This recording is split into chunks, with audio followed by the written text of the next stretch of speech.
All right.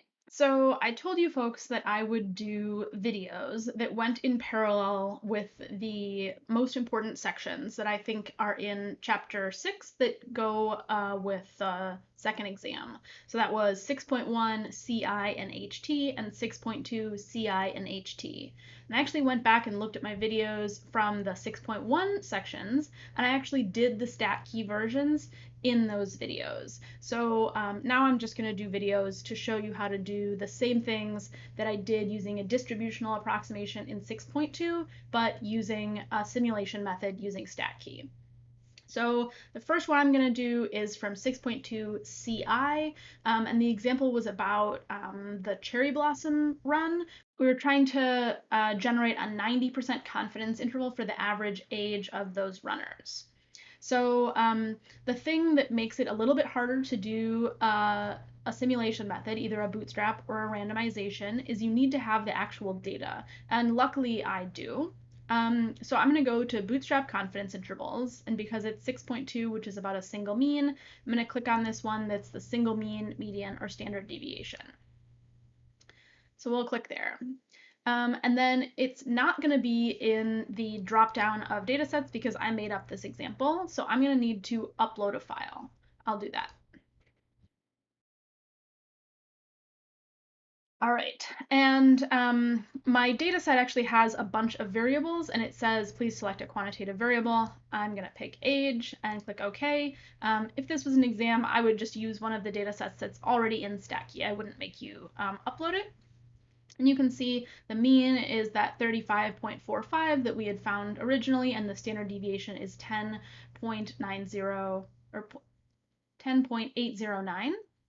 And then we're going to do a Bootstrap Dot Plot of, and I can just leave it as mean because that's what we're going to do.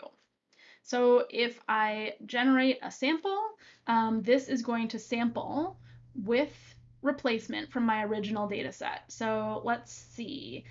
We had one person in the original data set who was 65 years old. It looks like I sampled them 1, 2, 3, 4 times in my Bootstrap sample. And then let's see, I had someone who was 17 and someone who was 18 here. I didn't get that 17-year-old person, but I picked that 18-year-old person 3 times. So this Bootstrap sample is the same size as my original sample. It's got 100 people, but it has a slightly different mean, 36.74. And then I put 1 dot on my Bootstrap dot plot.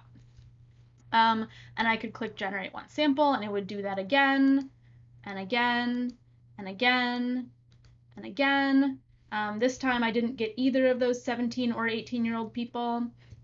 So I could just keep clicking the generate one sample button, or I could get lazy and click generate 1,000 samples. And then this is going to be my Bootstrap distribution. So the Bootstrap distribution is always centered around the original sample statistic. So our original sample statistic was 35.45, and this distribution is centered just about there.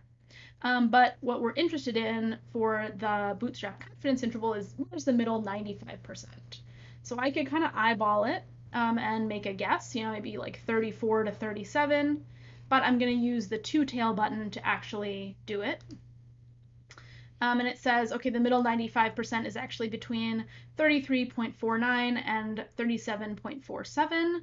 And I think in the video for 6.2 CI, it's actually doing a 90% confidence interval. So I'll click here and I'll make this 0.90 instead.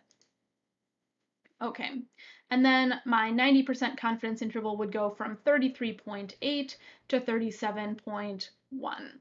So I'm 90% confident that the true mean age of runners in the cherry blossom run was between those two numbers. And that's going to be similar to the confidence interval that we found with the distributional approximation, but it's going to be a little bit different because we're using a different method.